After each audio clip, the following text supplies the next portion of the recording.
Okay mga kamats, mga kaibigan, welcome back to another content. Ngayon si Boss Liam naman yung Ibaba na feature tayo. natin and si Sir Erwin Tulfo. Mamaya pa parin yung context muna natin kay Liam.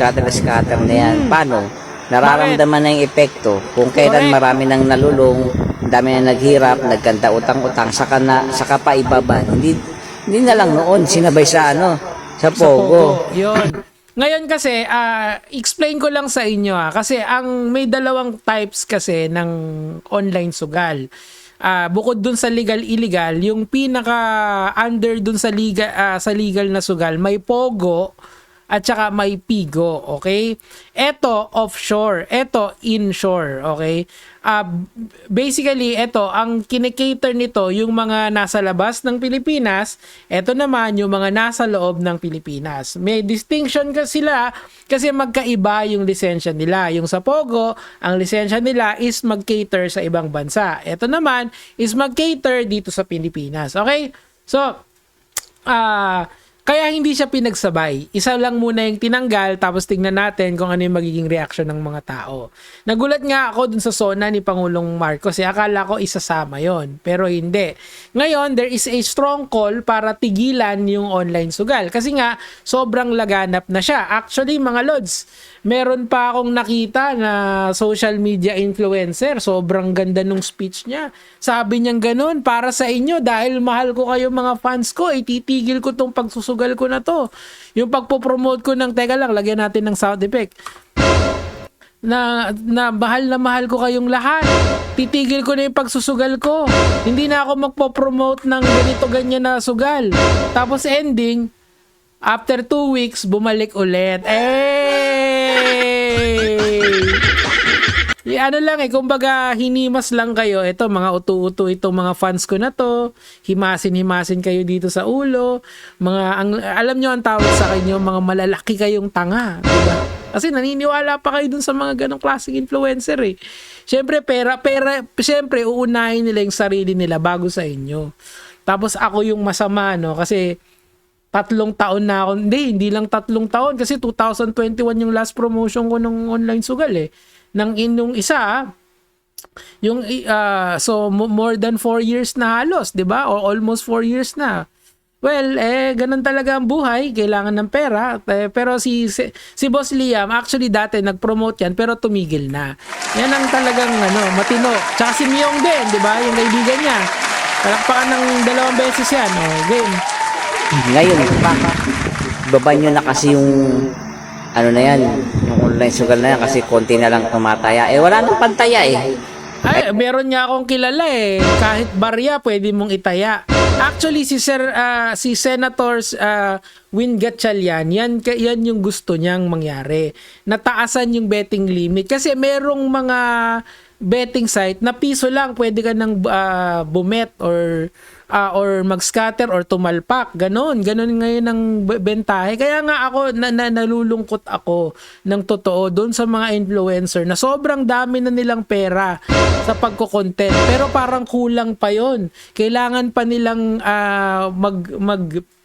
magsugal, 'di ba? Ang kakapal ng muka, 'di ba? Hindi na nga makapal yung mukha noon makalyo na, parang yung kamay ni Nico David, makalyo na rin. Bakal. Na kasi ko, bakal boys na ako. Look, I'm gonna say something that might shock you, but yan, si Jesus Christ, naglumabas pa. Anyway, balik natin. Ibaba na daw yung scatter na yan. Ibaba na daw yung scatter yung online sugal na yan kasi konti na lang tumataya. Wala nang pantaya Kaya ibaba na. At saka maraming nalululong. Sana noon pa. Correct. Sa bagay, sa Pilipinas nga pala tayo. Saka lang gagawa ng aksyon pag marami ng apektado. Alam mo, this is the first time na seryoso si Boss Liam. Actually, naalala ko, nag-feel win sila dati ni Myong. Kaso, nung nakita nila na masama yung epekto, umalis na rin sila. Kaya, proud ako kay Boss Liam. Palakpakan!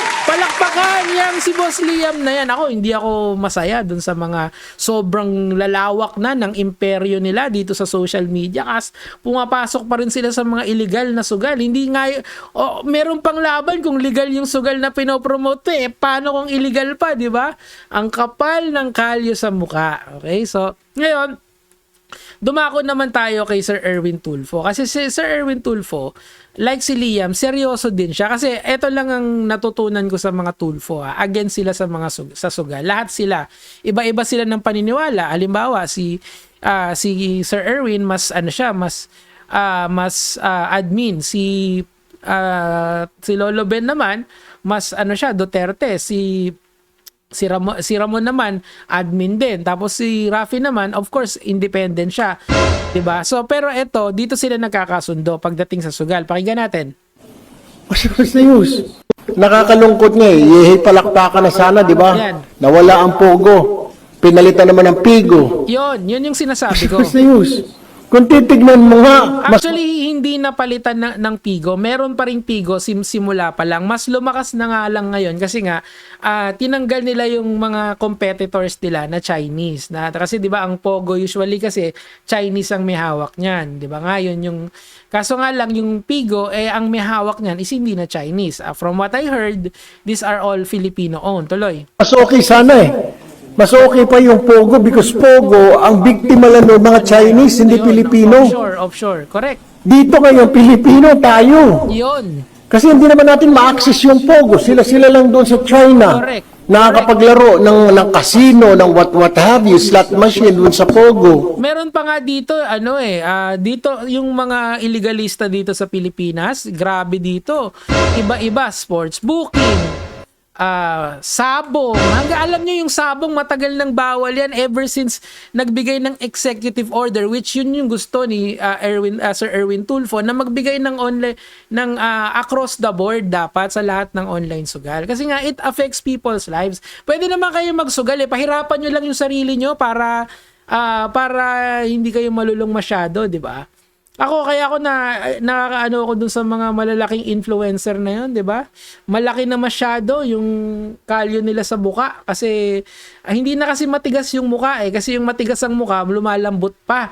Pero yung makalyo na yung muka, wala na talaga yun. Yung mga tao na yun, they will say anything para ma-manipulate yung kanyang emotions. Tapos after a while, babalik na naman dun sa kagaguhan nila, 'di ba? Nakakahiya, 'di ba? Anyway, tuloy natin dito kay Sir Erwin.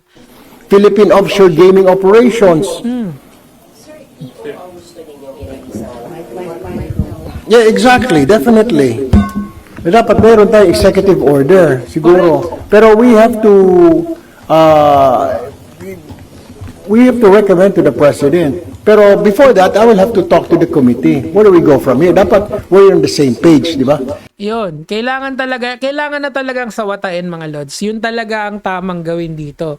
Hindi na dapat magpatumpik-tumpik pa ang ating gobyerno dahil people's lives will get affected. Tandaan nyo, yung kaisa-isang kino-quote ko kay Alan Peter Cayetano, sa lahat ng magaganda niyang speech, ito yung pinakamaganda niyang sinabi. Yung kinwote niya, yung World Health Organization in saying that gambling in any form is 3 times as deadly as the most dangerous drugs here kasi yung addiction level niya is sobrang taas and it's more dangerous than even diabetes or yung mga ganon, 'di ba? So it's just shameful na merong mga tao na hindi natitinag diyan. Buti na lang si Senator Erwin has the cojones para i-call out yung mga ganitong galawan. At saka of course, kay Liam din. First time kong makita si Liam dito and I would like to palakpakan yung si Liam na yan. Yun lang naman po yung sa akin for today, mga lods.